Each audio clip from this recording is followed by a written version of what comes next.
That's why I said only you. She wants to appreciate. That memory juice in that bottle? Yes, actually it is. Back when you wrote it, you ever heard of it? Yes, sir. Yeah, what's it? That's why I was asking. I'm saying, what's left?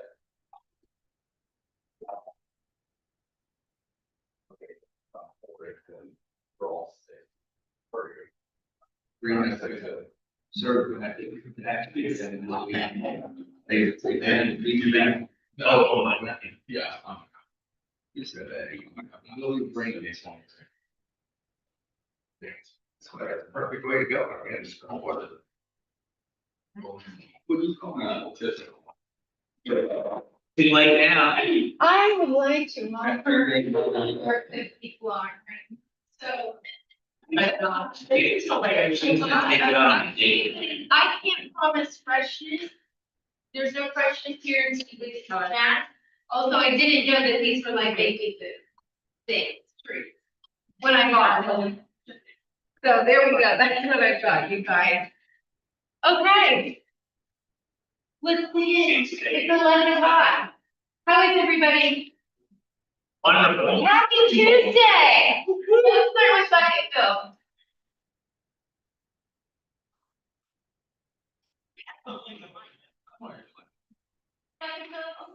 Pretty sweet. I want to bucket fill you because you hold us all together.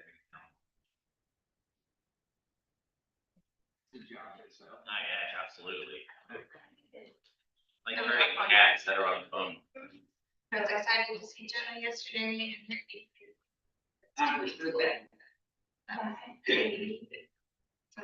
it's gorgeous. Amazing. Hello, Brian.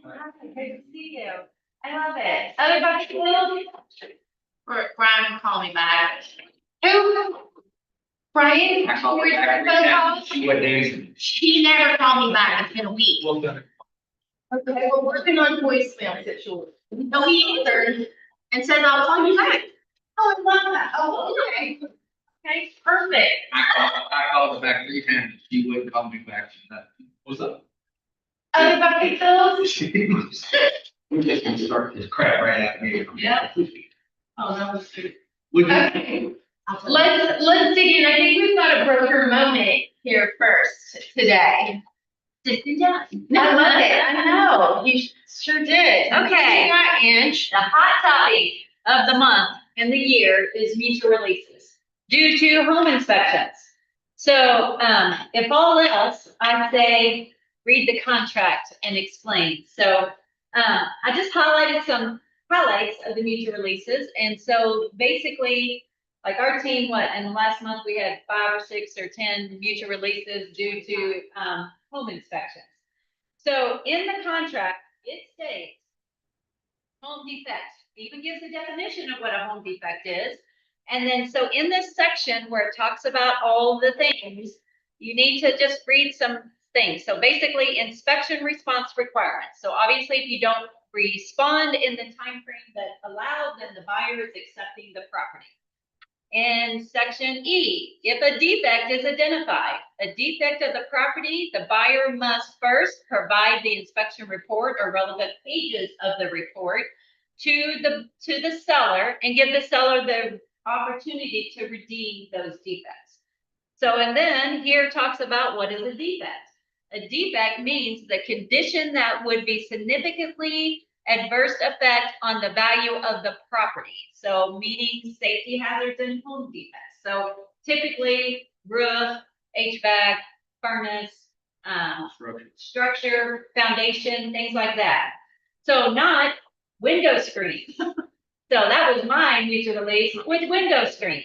So basically, and then the question is if you do get a buyer who is stubborn and not understanding what this means, what is your steps? Okay, so because typically I always like this one section it says, and then the next section it says provide the inspection report, giving the seller an opportunity. But in the very next section it says if the seller is unable or unwilling to redeem the defects, the buyer's reasonable satisfaction before closing. So reasonable satisfaction. So that's always that gray area. So what is it to the buyer's satisfaction? I always use the example of mold. You know, if I'm highly allergic to mold, I don't care what you do with it. If you bleach the whole damn house, it's not going to be to my satisfaction because I'm allergic to mold or something. So that's kind of one of those examples. But then also, like, you know, when you get to this, you know, one, we need to start from day one, educating our buyers and sellers to what this means. So before you even get to that point of you're in the middle of the inspection and they want to ask for 10,000 things, that you already have that conversation with your buyers to anticipate what is going to happen. So that's one. Now, for the seller standpoint, you got to be able to say also, you've got to be reasonable to be able to fix these things if it comes about. Now, we had a crazy person that was basically one of the screens, and words matter when you do the response to each other. So that response was seller to fix and repair the screens and leave them in the garage. Okay, so right before I'm like, okay, we're gonna do that. So then she said, well, are you gonna install the screens? And so we were like, that was not what you asked for. And the seller was like, whatever, I'll install the screens, you know. So anyway, they signed a mutual release because over these stupid screens. So my question was to the seller, here's what happens next. And this is where most cases, sellers just like, just forget it, let's move on. She's psycho, I don't even want to have to deal with her. And that's what usually majority of time happens. That does the seller have that opportunity to fight for that earnest money? Absolutely. But do they want to do it? That's the next question. So I wanted to let you know, here's what happens when you have this dispute. Buyer sends a mutual release, they're requesting the earnest money. You as the listing agent for the seller would have to send them a mutual release requesting the seller keeps the earnest money. So you have to officially do the documentation to both sides. And if an agreement cannot be made, then for me as a manager broker, I need to declare a 60-day letter that states, if you all cannot come to a mutual agreement within 60 days or legal action to happen, then I will make the decision to give who I think, and I have to declare that in the letter. So the question is, what do I do with my seller? Because now we're having this dispute of earnest money. What can I do to the listing? So you can immediately, soon as it's known and declared that a mutual release is wanted and married, then the seller can immediately put the listing back on the market. Now, this contract, let's say that it doesn't expire for 2 more weeks. So if I put the listing back on the market today, I declare the 60-day letter, we're still fighting over the earnest money, the contract expires in 2 weeks. If I get an offer today or tomorrow, that offer has to be a backup offer until either the contract expires or the mutual release is settled. Most likely, it'll get settled within a few days or the expiration of the contract will expire so then you can move on. It's not holding up the seller. Is that clear as mud? Yeah, I was gonna say, is that clear as mud? So I'm doing a mutual release. We made the agreement. We're still fighting over the earnest money. My seller, like if I had this today, like me and Rob's fighting over earnest money, I'm gonna go ahead and put my listing back on the market. Even though we both sent mutual releases back and forth, I'm in the middle of declaring the 60-day letter. The contract expires August 15th.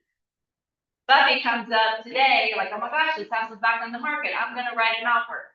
So I have to accept her offer as a backup offer because I'm still in the contract that we're disputing. So you are a backup offer. Tomorrow I end up getting the mutual release. We figure it out. I can move on. Or August 15th, we finally, the contract expired. We're still fighting over it. I'm going to move forward with Buffy's offer. Question for you. Yes. Now, had the wrong number, but if the buyer and the buyer's agent wants to have an attitude, charming, and they say, oh, hell no, we're just going to wait it out. Yep. And they're going to just screw the pooch that Yep. screw the question. That's the only thing. So there ain't anything to do, so you're better off just go ahead and try to settle it to get it done if you got a hot buyer. Right. So that's the point, is they're trying, but regardless, if the contract expires, then you get to move on regardless, even though you haven't, if it expires or if you come to agreement. So one's gonna happen sooner or later, so, but at least your protection is you do have a deadline of the contract, so once that expires, you get to move on with your next buyer. But yes, that's what most cases, sellers just don't want to battle or figure it out or mess with the people for 60 days, you know, Cause it's holding but property. somewhat, it is, so, but. Do you disclose to the new buyer that Yeah. within social? Say we- Correct. Say we are in a mutual release earnest money discussion and, that, you know, it expires on the 15th. I can move forward on the 15th, but right now you'd be a backup offer until I can, either the contract expires or we get it figured out. But even after the contract expires, you still have to. No, you get to, once the contract expires, it's done. You're legally able to move forward with your next buyer, but you're still within the 60 days that we're fighting and waiting for that earnest money. You know, if they don't settle it. Are you required to identify to the, first buyer and their agent that there is a offer setting on the table, or can you just keep that quiet? Once you, and again, the current buyer and seller has to understand we're all in a mutual release discussion. So it has to be declared in writing before you can throw it back on the market and move on. So it doesn't matter if that's no relevant to them because they've already declared that they want out of the contract. So I mean, it doesn't matter if they know or not. Okay. Because it's not like, oh, I changed my mind and I want the house again. No, like, no, you already disclosed it, you're seeking a mutual release in writing. But they could, But they could, if asked to move on. Yeah. I think that's. So they keep a backup offer, and then the folks that want to mutual release decide, now we want back in.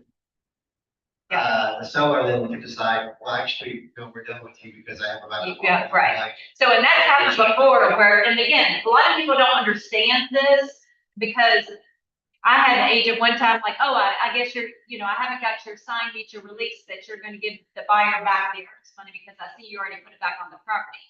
So, or put it back on the market. So they just assumed that I was going to make the agreement just because I put the house back on the market. I'm like, no, I have every right. Once you declare you want to release, I have every right to put the house back on the market regardless if I've settled with you or not. And it's been back on the market as a first right. So, correct? No, it doesn't have to be a first right. You could go, but if you get an offer, it has to be a backup. So it's going back on, just It's as a going- normal live listing, just like everything else. But when you get a contract, you're going to let those people know that this is a backup offer. There's going to be a backup offer until the expiration date, or we come up with agreement between the whatever few days that in most cases, if you're in the home inspection, it's probably going to be 2 weeks because you're already 10, 15 days in. So 30-day contract, so you would have to probably 10 or 15 days wait till the contract expires, or in those 10 days, if you do get an agreement to where the earnest money is going.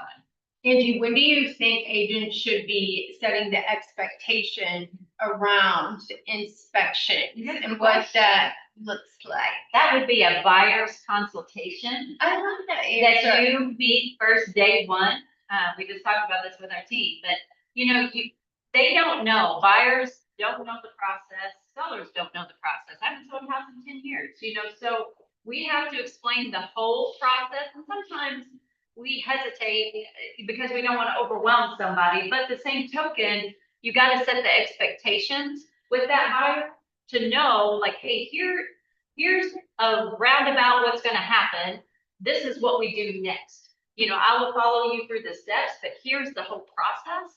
And the thing of it is guys, if all else read the contract. I mean, like literally, you hate to say, hey, Brian, let's read this together. I like it sometimes. If anything in the contract is bold, it means it's important. So like, just read the contract, you know, to us. Say, here's what the expectation is. And then what's the defect? Well, Brian, by draft, like right here, it says defect definition. So, Well, I mean, we're laughing about it, but that's like, that's truly where we are. Like, we're seeing a major increase in deals falling apart. And that is because agents are not setting expectations and I'm not saying, like, we're getting a lot of, right, offers with. Rob, do you want to share what you got? so excited. Okay. All I'm gonna say is this, to that point, in the shift book, which was a book written on how to navigate the shift, and we all can agree we're the shift. There's a whole chapter on bulletproofing your transactions. And the inspection process right now is the major obstacle we need for a transaction. Yep. And bulletproofing your transactions is not as simple as, yet it starts with the expectation, what Andy's saying. If we don't set expectations, if we don't, God forbid, go to the first 10 minutes of the inspection and tell the buyer, hey, listen, here's what's gonna happen. They're gonna find things. That report is 100 pages. Yeah. Don't even open it until we have this talk, because you're gonna lose your money out. And then I can't That's catch up. I can't catch up with your emotions, right? Yeah. Maybe not say it that way, but it's sometimes. Actually, I like that.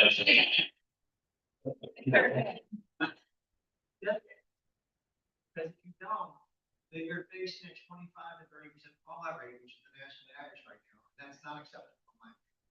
It isn't acceptable, agreed. Yes. I would say if you have not in a while listened to episode 1 of the MREA podcast with Phil Jones, he has a whole section of like how to use the right words for an inspection, to prep them in the right way. And even if you just listen to that 10 minutes, that episode is amazing, because he basically is just like, look, here are the great things that can happen. The inspector can go up into this 1950s home and find absolutely nothing wrong with it, like zero of anything. Or it could be, condemned. Both of those options probably aren't gonna happen, so here's what mostly like happens in the middle, and kind of like, I don't know, the easier way of. You're giving them both extremes, right? And we're just in the middle, not, yeah. So, episode 1. One of the things that's kind of worked for us, I saved us twice last year, is we have negotiated earnest money more than we ever have. So we see a contract come through with $500-600. We have turned around and said, no, we see in the contract, we're putting 10% down. We need $2,000 earnest money. Make it a little more painful. Yeah, and Kentucky is, I think, a little bit different, how they handle a few things, both of these were in Kentucky. And we had two of them try to walk, and we said, that's totally fine, we're keeping your earnest money. Yeah. And we say. Like I said, it is inconvenient for the seller, and, guys, we're 20 to 22, I mean, sellers had all the leverage, like, give me your firstborn. I mean, it was just like, whatever it is. Now, buyers have choices, and buyers are like, I want this fixed, because everything is so expensive, so they don't have the money to fix and repair. So they had to, well, if you don't do it, then I'm gonna go to this next house, because they'll do, it's just a different market, and we have to use our skill base to figure that out and get through it, or we're gonna have a ton of fallout, so. Yep. What's your response about, going back the way we did it years ago?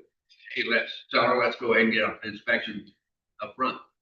You could, but, I've had several where they've fallen out, and I've offered that report because the buyer gave us the report, and I've offered it to the new buyers, and they're still like, I wanna do my own, I don't trust that, so I think so I try to be mindful of not wasting the seller's money of getting a free inspection, because I think 9 out of 10 times the buyer wants their own, to look at, so. I do like the pre-listing inspection, just because if they think something's wrong, they don't know, and they're not surprised when, Yeah. even if they get another inspection. And I always tell my sellers, you can fix this now. Right. If it's just like a plumbing issue, or pull it in, like, and before they say we need a licensed professional Right. contractor. Correct. So, So I you mean, can do it's, your own, but just as I'm prepping the listing appointment, it's like, seller, you gotta realize, go through and check all the leaky faucets, and check all the, the typical things are double tap with electric panel, like things on the roof, of course, with the hail damage and everything else. Hot water pressure valve, I mean, those are all the typical things, with that, so. But anyway, just learning the skill, learning the conversation to have with your buyers and setting expectations is the biggest thing, because, and again, I mean, seriously, just reading, like, this is important and this is describing, but the thing too is a lot of sellers just don't want to waste the time with it, because they're one thinking, let's just move on and forget the craziness, so, which is really, like I said, not the benefit to the seller either, but the same token, it's like, when you gotta wait 2 days, to get money, and they're afraid it's gonna delay or affect their house to or people won't want to mess with it. So Angie, in your experience, you have the mutual release argument that's going on with your earnest money, and you're like, and you have the seller say, hey sellers, we have this offer, but it has to be a backup offer. Just go ahead and give them their earnest money back, so you don't lose this contract. So wouldn't it just be like that blunt and honest with your customer? I mean, I'll just explain that, like with Eddie and them that we just did, I'm like, okay, here's what can happen. Here's the process. So just like I explained, I'm like, all right, so the contract has to expire. Or, I explained that whole process. I would declare the 60-day letter. This would be the process to go through. And they were like, just, she's crazy. I don't even want to mess with her for the next 60 days. So but you gotta, again, educate the seller as well. Like, here's what would happen. I'll be glad to do that if that's what you want to do. But let me just tell you the steps of the process that I have to follow to get that done. So a truthful hard conversation with your seller. And it was like $1,000. So they were like, just move on. And then again, the motivation to the seller is like, if they did get an offer, they're like, okay, let's just move on, Yeah. and that's usually tends to the seller gets up because they've got another offer in and they don't want to delay any further either. So unfortunately, I always just say inspections is such a gray area and it just depends on how stubborn one or the other is to actually truly get it, with that. But you can do it. And I wanted that's the problem. Everybody just understands the process of how that works on both sides. And Rob is actually gonna teach class for us because he doesn't want to see the number increase of the call out. So you're gonna teach bulletproof your transaction, is that right? So we're gonna get him on the calendar. So I would make sure we'll put out a big announcement, how well, when we get that date secured. That's a class you want to come to. And if you weren't here when Lisa, yeah, was here, the roofing lady, right? Yeah. Okay, like, the other expectation is that right now is that every home in the area pretty much has hailed in its own roof. Just go ahead and let people know that, like, tell them up front, so nobody's surprised, just go ahead. There's a good chance that that's gonna show up on the inspection, just, okay? Well, and that's the conversation you have with the seller too, because I've listed Yeah. several and I'm like, go ahead and start having the conversation now for the insurance, because I guarantee it doesn't matter if you were even somewhat close to the area, that buyer is gonna ask for that. That's right. I love it. You guys, we're gonna do an AI panel. Bucky and Mike are gonna come up. Rob, I always know that you come in a little bit late, so I just want to put you on the spot. Do you wanna come up too? Do you mind? Love to get some information. Are you sure? I love it. What we're gonna do is really informal. I want you guys to ask and get your questions answered. I had a meeting meltdown in our ALC meeting the other day, when I realized that AI is already here and real. I think it was when Rob shared that the KW agent operating with 75 bots in her business already, and that's when my meltdown occurred, because it's a lot to think about, right? How do we use AI sustainably for the good of humans, the planet, all the things? So it's a big conversation. We're gonna try to keep it kind of centered. How many of you are currently using AI in your business right now? How many of you are using it for more than marketing descriptions? Okay, I love it. I love it. What do you guys want to learn today? The fallout of AI, how many times is it wrong? And by that, I just had a friend that uploaded his medical records from the military. And they misread them. And it's quoted that he tried to commit suicide and that he was abusing prescription drugs. And when he questioned AI, they're like, oh yeah, we just ad-libbed. So how many times have you all had AI just ad-lib falseness? Yeah. Because this could have killed his career. What's that do for liability? This Future is what liability. we call the hallucination. Can't sue. This is a AI expert. That's what I'm learning. You guys, okay, perfect, right? So Buffy, and Mike, do you want to speak to that real quick about how you, when you're using it in your business specifically, how are you verifying sources and making sure that you're getting accurate information? So, yes, those are all hallucinations, and it happens pretty often, pretty frequently. I would not trust anything of that magnitude without double checking anything that it. So basically, you can use AI, it automatically gives you so much more information, but ChatGPT specifically will make up stuff and you have to double check it. So I would not just take anything that it gives you as bare bones facts. Like for the example, I made a full flyer on a listing and it just invented that it had a detached garage and a third, like it just decided that that would be cool to add it to the listing description. So most of the work was still already done, but it's still up to you to come to it with a brain, look at what it says and say, okay, yes, that's right, or no, that's not right. And if you're cross-referencing anything, like you're uploading multiple pages of things that you wanted to make a table or something for you, you need to go back through and double check for anything that's like super important. So. Yeah, no doubt, AI hallucinates. I've seen numbers up to 20% of responses contain hallucinations. That's not a small number. I will say this is the worst it will ever be. Like it only gets better from here. In fact, ChatGPT 5 released any moment now. They're trying to minimize hallucinations. For me personally, none of my AI stuff goes to my client without without me checking it first. I was at a AI conference a couple of months ago, and there's a company that built an AI fact checker. So all of their AI outputs go to the AI fact checker to correct hallucinations. And they claim they got it down to about a 3 to 5% failure rate or hallucination rate. So it's going to get better, but you've got to check it, especially if you're sending stuff out to the public or you're putting in listing marketing remarks. You've got to check it. Mike, you mentioned when we spoke the other day that you specifically asked the system to clarify and provide resources or their sources, right? And I thought that was smart. Yeah, so after every prompt, I will say, is this accurate? And please provide your source material for that.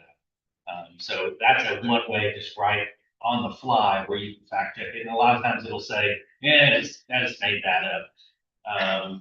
The other thing too, just in a specific use case, if you're loading in PDFs or images, there's a higher failure rate as opposed to if you're loading in a markdown formatted document or plain text. You can read that easier without hallucination. Well, and I tried the one that's rock, but I've likened that one because it's a little bit more business savvy. But I put the same question in ChatGPT and then Grok, and just the comparisons of how it responds is pretty cool. So I just recommend. There's like 4 or 5. Personally, I never use ChatGPT for research. Anything that I'm gonna research, I use Perplexity. So if you use perplexity.ai for anything research related, it actually will give you the answers, tell you what to do, and put the sources at the end of each thing. So you can just click the 1 or the 2 or the 3 at the end, and it will cite whatever sources that it's pulling. So it's a lot more reliable. So anything research related, I always use Perplexity. I don't use. Can I ChatGPT get the dominant presence? Will they just? It seems like that's what people think of first, or what they say all the time, is put in ChatGPT. Complexity is the most user friendly and talks to you how you want it to talk to. Yes. Maybe it was one of the first, so it's the Phoenix. So there are, like, what would you recommend? Perplexity is one as well. What would you recommend this another option? I don't want to use 4 different ones. Maybe you should. Oh, there's like hundreds. Yeah. Well, If you were to give real estate agents in the way of business 3 to 5 that you are consistently using for your business outside of ChatGPT, what would you guys recommend? I personally, on a weekly basis, use Perplexity, ChatGPT, Make.com, ManyChat, that's probably the four that I use. Are those all subscription based? Yes and no, like Make.com is like $100 for the year. ManyChat's like $15 a month. So yes, you can definitely end up paying for a lot of things, but a lot of them also have free version. There's like a free and a paid version of almost everything. And that's the subscription for our students. Which ones do you guys pay for right now? I pay for ChatGPT and, Google Gemini Mhm. and Replay, which is a bot, page builder. And so they're the three main ones that I pay for, I don't really pay for Perplexity. I do pay for ChatGPT. I do pay for Make.com, but Make.com is probably the least user friendly and requires the most, like, it can do the most, like the Cadillac of systems, but it requires the most, like, work. Here's what I would say on schools. They each have their own nuance and own, strengths and weaknesses. I would say go out and play with all of them. Play with all of them. Like she said, I use all of the majors every week, almost every day. Claude, I think, is a better writer if you want more natural, user-friendly language, relatability. I like ChatGPT, I like Perplexity for research, on favoring rock more recently. It's just, the tool to me is set to, what should we be doing with AI? What's step one? Second one is what do I want to use? Yeah. So I created a little guide I can link to people that kind of, for me, step 1 and 2. I got it on PDF that I can share, but it's, to me, if agents don't understand what their value proposition is, then probably don't waste your time on AI yet. But create your value proposition. That will help you decide what you want to use AI for, and then you can go explore the tools that will help you execute. Why do you think it's so important for agents to understand their value proposition prior to jumping into AI? For me personally, I think it's because it's all about your audience and how they're gonna receive your message. So if you don't know who you're talking to, or you make your message so broad, then there's no difference between you and every other agent out there. If you have something specific in a specific group of people that you're talking to, then that makes you much more likely to break through that wall. We could spend an hour, everyone around the room, putting a blog or social media topic on this whiteboard. And I could have a post or a blog article written by the end of the day for every topic. It's just the saturation of content is coming because it's so fast. But if your individual value isn't in there, it's just noise. And it's only getting noisier. So why would someone want to use me to help you sell real estate? You've got to understand that at a molecular level. Otherwise, it's just noise. And if you don't know, I have a bot that will help you figure it out. Here you go. Isn't that, I mean, that's the irony in all of it, right? Like truly, if you didn't know, you could just ask ChatGPT and it could help you really find a very streamlined way to communicate that with people that you really want to be in business with. Like if there's confusion, and I think you mentioned this, like it's really about the questions you ask it more than anything, right? Yeah. Is there anything you want to say about that, like questions, like how do we get the best output? Question. To use it as a second brain and a way to challenge your way of thinking and your own biases and your own blind spots. You miss so many things because of all of the way that you see the world. So if you're using this external source that has the collective minds of millions of people to check what you're automatically assuming about something, then you're gonna get so much better, I don't know, well-roundedness, flavor, whatever, perspectives that you didn't consider before. I love that. maybe a different angle on the question, but I'm becoming a prompt collector, so the prompt is stuff to feed in ChatGPT.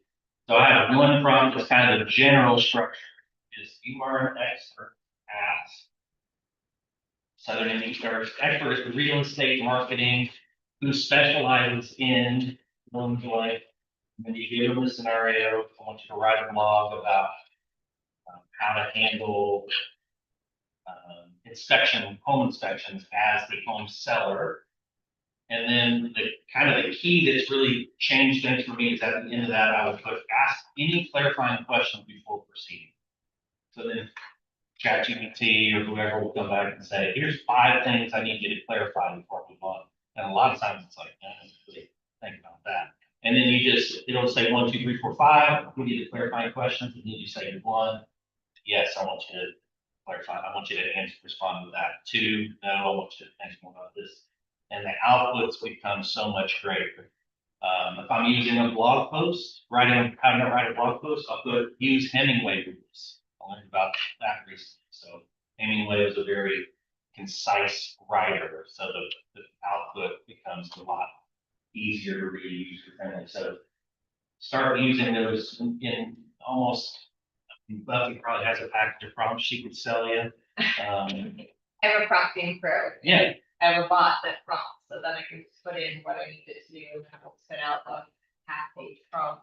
that has all the- Okay. and who better to help you create the prompt than the machine that you're getting from? Okay, I just heard Brian say this, and I do think that is where things can get confusing. And so he said, to quote him directly, he said, what the hell the bot? We need to get clarity on what is the difference between ChatGPT, AI, a bot, and agent? Just some basic definitions around what we're seeing out here, and they're probably experiencing or hearing people talk about that we might not know the difference between. Yeah, nobody knows. Okay, so there you go. So artificial intelligence shows up in thousands of different ways. Everything that you do is already using it. So AI is just the blanket statement for artificial intelligence that's everywhere. ChatGPT is a large language learning model that is the one that kind of got the out there boom because people started using it more and honestly, you could probably just use ChatGPT and not use anything else and be just fine to be able to scale your business more effectively. So ChatGPT or whoever it was the start of AI. Was not the start of AI, but it was the one that caught on the most attention because it brought AI to the mass. ChatGPT is like AI 4.0. So there's a lot of automation that we've had in our CRMs, for example, for years, for a decade or more. That was the origination of AI. And then check this large language. Yeah, well, artificial intelligence has been around since kind of the 60s or 80s. You probably know more on that part of it. But yeah, so it made it accessible to the general public without having to code in the background, which is what made it kind of take off so quickly. As far as what a bot is and things like that. So in ChatGPT specifically, you can train it to do anything that you do more than once. I personally create a bot for anything that I'm doing on a regular basis, which means that instead of just a generic thing that I'm asking it to do, it knows if it's been trained, like this is my marketing bot. So I am these are all of the things that I do. This is the type of marketing. This is my audience. It's been trained on that. So then if I use that specific bot to do that thing, then it's going to look very different than if I use my strategy bot or anything that you do more than once, you can train a very. Like your employees. Yeah, that's Always in a- right. You try to think of it like funnels, right? Like people. Okay, this person is the expert on marketing. This person is the expert on lead generation. This person is the expert on video business strategy, and those kind of live within Chat GPT. And you would go to that person specifically. When you have a lead gen question, you're gonna go to that person /5, right?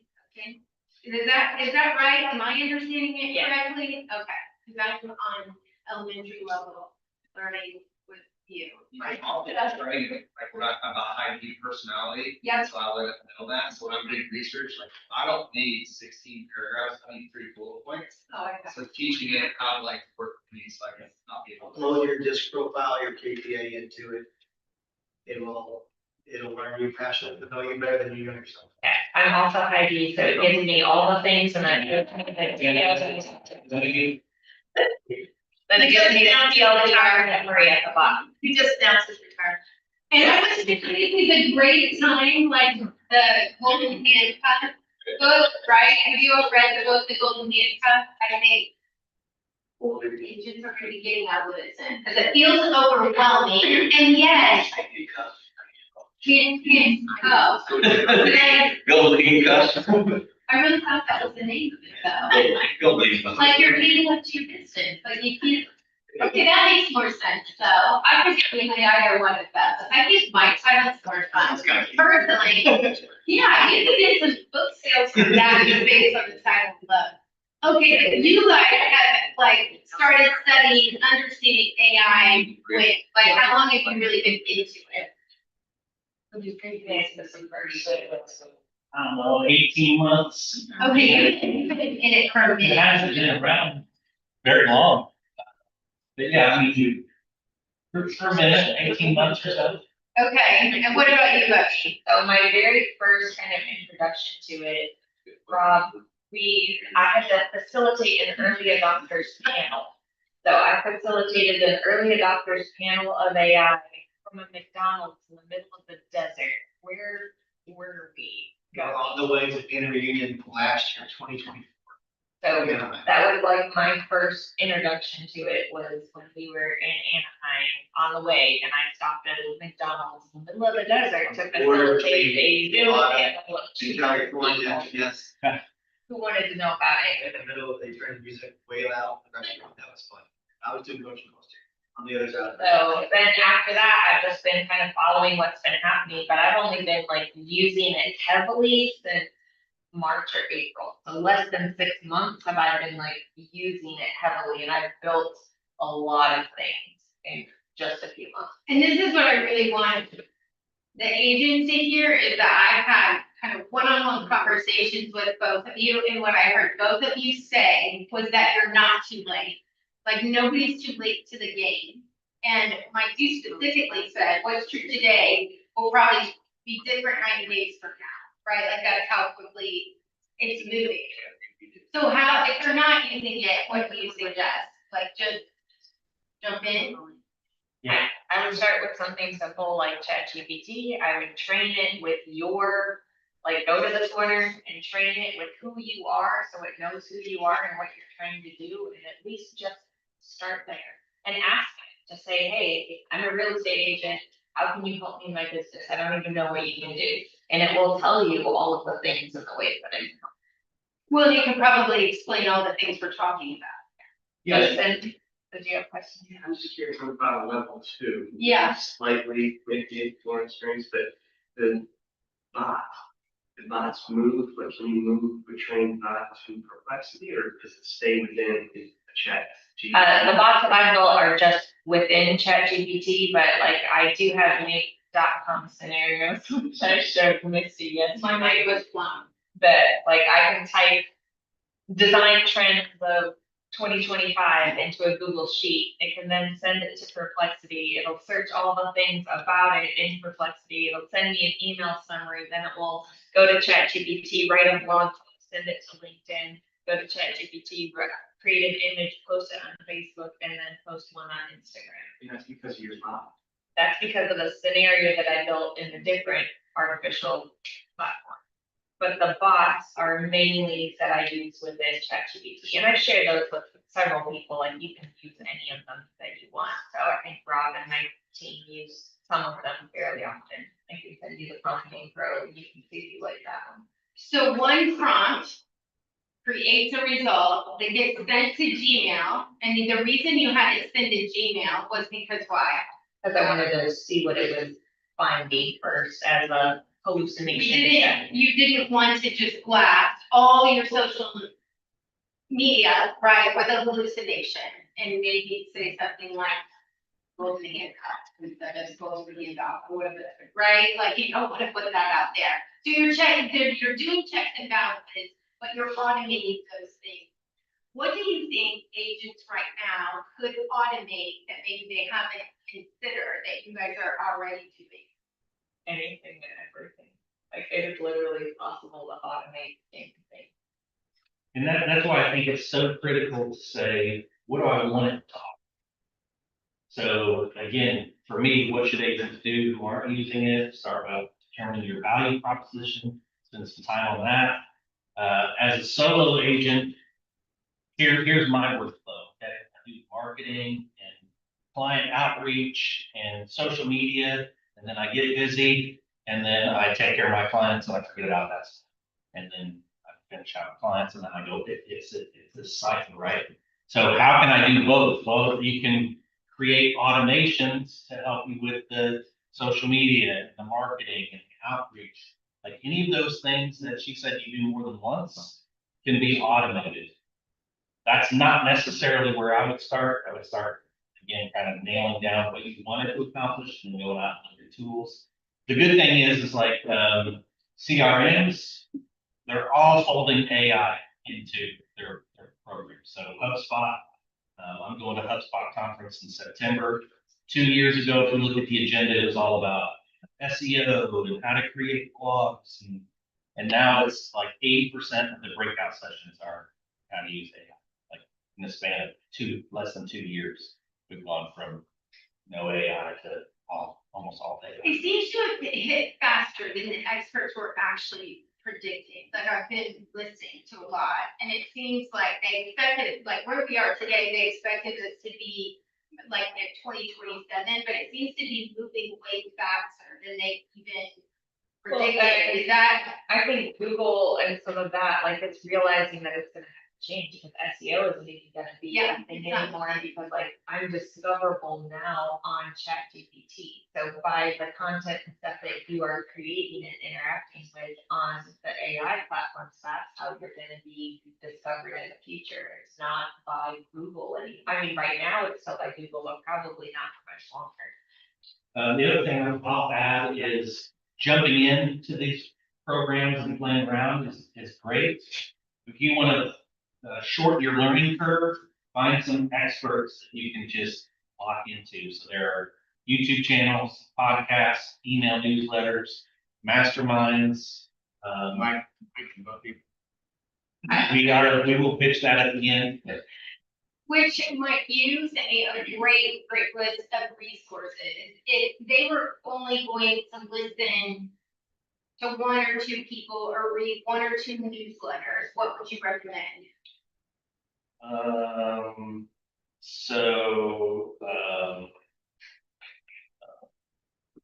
can't think of the name of it. There's a newsletter that I would follow that kind of keeps you up to date on the latest developments, an actual practical hands-on.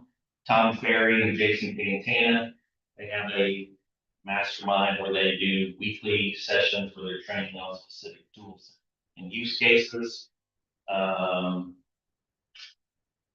HubSpot puts out a lot of great content and a lot of that stuff. HubSpot focus. You have other ones. I'm learning tons just from my mastermind. So Lauren Lucas, she's local-ish in Cincinnati. Gary Keller actually went and sought her out for her AI knowledge, so she's gonna be talking to Birmingham.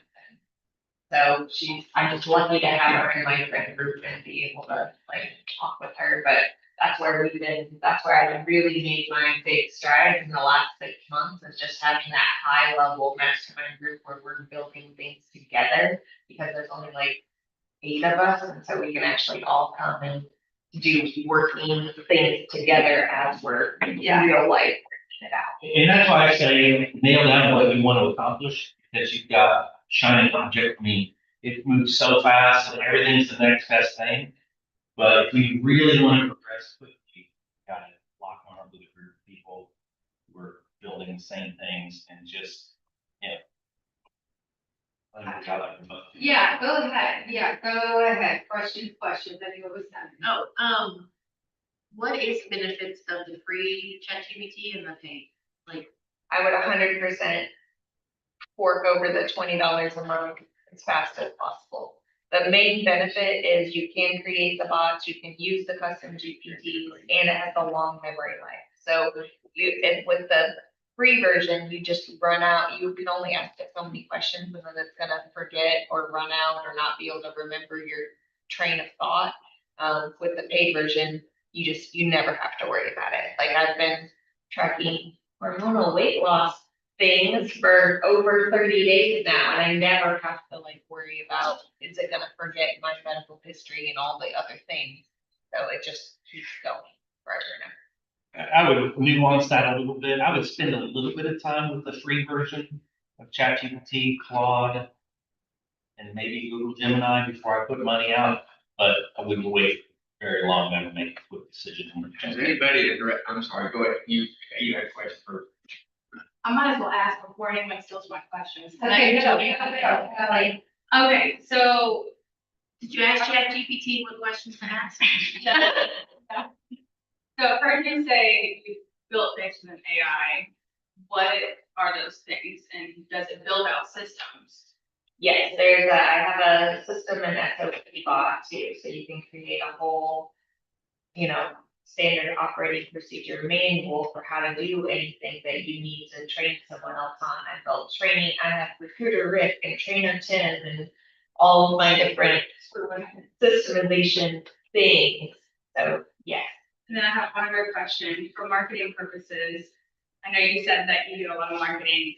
Have you attempted, like, how far does the marketing build out? Like, can you build it out within a whole month or, 3 months? Like, is there a system within AI to where you can do it for a long period of time? Yeah, so one of the things that I built was, I fed some stuff into ChatGPT and I said, create, that I do, maybe like 52 headline, real estate based headlines based on the information.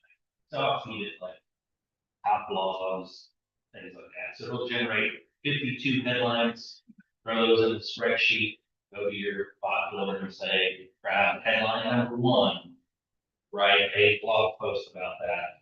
I personally will take that and proof it, edit a little bit, and then throw it out. But you could theoretically have that just posted straight away. So 52, that's 1 a week. You can do 365. I mean, it's really. Has anybody, addressed the elephant room as far as legalities and litigations and any of that? We don't worry about that. Next question. Too that's what you're too What's your question? More of a comment, nothing, Lauren, this is gonna be on safety carry, but she's also gonna be pushing out a program that everyone in this room participated in. Can you talk about that?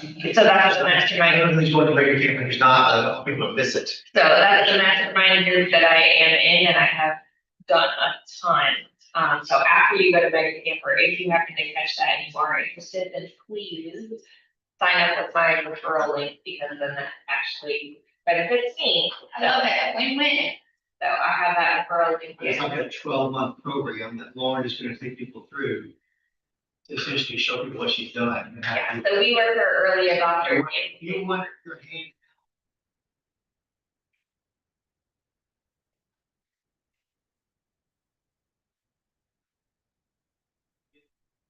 Celebrate her half word and catch up with these two great people on stage right now. Lauren's gonna offer it. In an organized program through online classroom. And I can show you what it looks like. Yeah, it's a great way to short-term or Philly Forum, Cyrus Philly Forum, they're having the AI presenter. I don't know who it is yet, but it's here. I hear you, Brian, and that is obviously a real thing. And that's why I'm saying you can't just have AI do a CMA and not look at it. Like, we have to act responsibly. We need this needs to take tasks off our plate. But we are the experts, we are paid to do this, and it is our responsibility, right? So we just can't like willy-nilly be throwing things out there, like we do need to check it. And we're going to be in a learning curve like every other industry in the world. This is, Well, where I'm going with that is, what is the liability of the AI companies? Is there any? And Probably not. listen, like, The government cannot move as fast as AI is moving. yeah, there's no way, there's.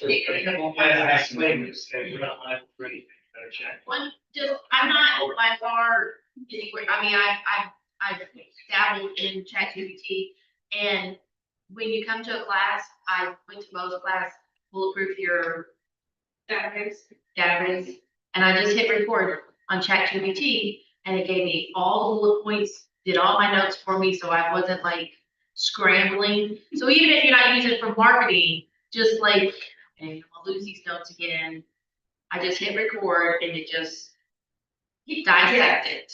And that was the free version. Now, you're saying I might lose it, so I might have to go put it someplace else.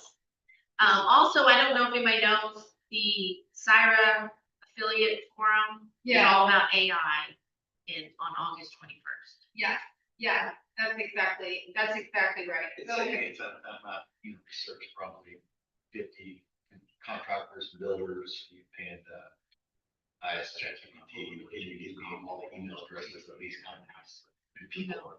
And it's been a while, this, it put it in a table for me too, it's just, it's a single agent or a team, but especially if it's a single agent, if you don't have someone to compile that stuff, it's gonna be 15 minutes. do you really think there's actually a choice in adopting it? Like, we're either gonna get on board or you're gonna be left behind. That's how I'm thinking about it. Is that If accurate? you don't start using it, you are going to be like your grandmother that doesn't know how to log on to the World Wide Web and it doesn't know what an email It's is. kind of like email, when email first came out, it's what I've heard. So, yeah, I mean, here's one of the powerful examples I've seen is,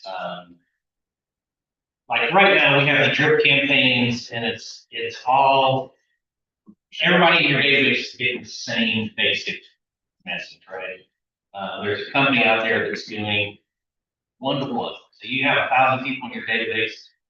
All 1,000 people can get an individual newsletter based on social media scraping. So, I post about Paul Hogan's death, I post about his baptism, they can create a newsletter that is nuanced as that. They know this profile, they can put it to a high users. So it's 1,000 unique newsletters directed to your clients or social posts or so. Which is, It's just, you're gonna just fall behind. You're not investing. When you say you're discoverable on ChatGPT, is that replacing Google so people will just search now on ChatGPT, say, I need an escrow for Southern Indiana? 100. So it's replacing Google. Not yet, but it will be for sure. Because like even now, I never go to Google to search anything. I always search for Rumsey. And so all of the bigger ones, that's how you're gonna be that. Can you come up with? I'm gonna give you a quick data point just to show you how fast this is moving. I think it's been 3 months, maybe. Google started, when you do a search on Google now, it will put their AI answer at the top. Yes. Okay. There's something called zero-click searches, meaning before you would search, then you would click on this link and then you found what you like and then go to a different link and click. Now, more than 50% of Google searches are resulting in zero-click links. They're taking the AI or AI response like, and moving on. like a real thing. That's when it's getting big, it's real. And that's, I think where there's also an opportunity is when focusing on your students and actual relationships. Because if I've got a relationship with a person, with coffees and lunches and conversation, that person isn't going to I mean, they might, unless they're less likely to work you, it's just a random person who is even the top salesperson in the market because of a relationship. So. I would say, what I walked away from that ALC meeting with, and the reason we're here is because Rob said, okay, Misty, right, because I went to like doomsday. It was like, but what if it just takes all the tasks away, so that we can actually do the face to face? Focus on the relationship, right, and really get to focus on our people, instead of doing all the busy work. And that is the bright and shiny side of it, right? What if it means more time with our families, the people that we love, the people we want to serve, and that's how we're gonna use it responsibly. But if you're not being purposeful about staying in front of your people, then that's gonna take business. 100%. Okay, Drake, and then I want Justin to talk for a minute. How did you get focused on? Because I built so many different things off of the side that I came under it, so that means actually fine with me. So do you need to familiarize yourself with more than one ChatGPT or more than one? I don't, it's so new, I don't know enough about it, but you can actually ask ChatGPT about the ways of the future and, how to make sure that you're gonna be discoverable in the future for people who aren't using Google and want to do their search. There's a whole new field, they're calling it AEO or AIEO. Right. So it's agent, Yeah. optimization. But it's just so new, there's not much information out there. You guys, give these guys a round of applause, please.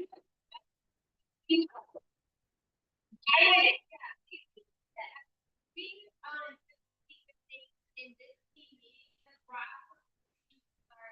updated on the local market, but this is obviously important and you guys are into it. So I wanted to give it the time to probably what we hear. Is that right? So maybe people will have Rob do that. If you weren't here for Ann's economic update, you need to watch that. Because that's what Rob's gonna link together. Okay, but Justin, thank you for the Panera. And then we're having you here. We know exactly when. August. So you guys were here, yeah, come on up. You guys were here and kind of had talked about. You guys had talked about the reverse mortgages, which we're not calling reverse mortgages anymore because they're called what? That's right. That's right. And so you guys are going to teach that class in our office August 20th. At what time? Earlier, later than. We'll get you a flyer. We're locking in, flyers and everything, it will be on Zoom though, it won't be in person. Okay, perfect. So we'll be able to do that from anywhere. Awesome.